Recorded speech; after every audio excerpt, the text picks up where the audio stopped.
Back to you guys. Supposed to be nag-almusal na ako sa bahay. Wala eh.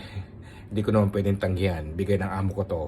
Magagalit siya kapag hindi ko siya pinagbigyan sa gusto niya.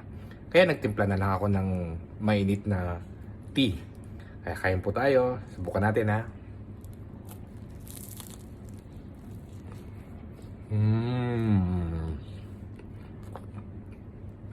Crunchy. Manyaman. Crunchy croissant. Bigay ito sa akin ng aking amo. Manyaman ito. Pinainit niya.